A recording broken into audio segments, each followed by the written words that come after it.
ഇന്നും നദാശിച്ചിയുടെ വീട്ടിലെ ലഞ്ചിന്റെ സ്പെഷ്യലാണ്. നല്ല അടിപൊളി ചമ്മന്തി ഉണ്ടായിരുന്നു, മീൻ വറുത്തത്, ബീട്രൂട്ട് തോരന്, പുളിശ്ശേരിയൊക്കെ കൂട്ടിയിട്ട് നല്ല അടിപൊളി ചോറായിരുന്നു ഉണ്ടായിരുന്നത് ലഞ്ചിന്. ഞങ്ങൾ വരുന്നത് പ്രമാണിച്ചിട്ട് നദാശിച്ചി എല്ലാം ഉണ്ടാക്കിയിട്ടുണ്ടായിരുന്നു. ദയം ചെറുതായിട്ടൊക്കെ ഹെൽപ്പ് ചെയ്തിട്ടുണ്ടായിരുന്നു കേട്ടോ. പിന്നെ വിളമ്പിയതൊക്കെ ദയായിരുന്നു. ഭക്ഷണം കഴിച്ചതിന് ശേഷം മധുരം കഴിക്കുന്ന ശീലം നിങ്ങൾക്ക് ഉണ്ടോ? ഞങ്ങൾക്ക് വല്ലപ്പോഴും ഒക്കെ അങ്ങനത്തെ ശീലങ്ങളൊക്കെ ഉണ്ട്. അപ്പൊ ഞങ്ങൾക്ക് വേണ്ടിയിട്ട് സേമിയ പായസം ഉണ്ടാക്കി തരായിരുന്നു നദാശിച്ചി. അങ്ങനെ സേമിയ പായസം ഒക്കെ എല്ലാവരും കൂടി ഒരുമിച്ചിരുന്ന് കഴിച്ച് നല്ല ടേസ്റ്റ് ആയിരുന്നു. നമ്മൾ സിനിമയൊക്കെ ഒരുമിച്ച് കാണായിരുന്നു കേട്ടോ. പായസം കുടിച്ചുകൊണ്ട് സിനിമ കാണായിരുന്നു.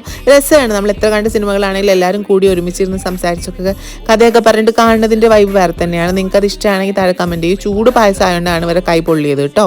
പിന്നെ ഞാനും അതേ പിള്ളേരെയൊക്കെ കളിപ്പിച്ച് പായസമൊക്കെ കുടിച്ച് പിന്നെ പുറത്തു പോയിരുന്ന് കുറച്ച് കാഴ്ചകളൊക്കെ കണ്ട് ഇങ്ങനെ ഓരോന്നൊക്കെ ചിന്തിച്ചു കൂട്ടി. എനിക്കാണെങ്കിൽ കുറച്ച് ചിന്താവിഷ്ടയായ ശ്യാമളയാവുന്ന സ്വഭാവം ഈ ഇടയ്ക്കുണ്ട്. എന്താണെന്ന് അറിയില്ല.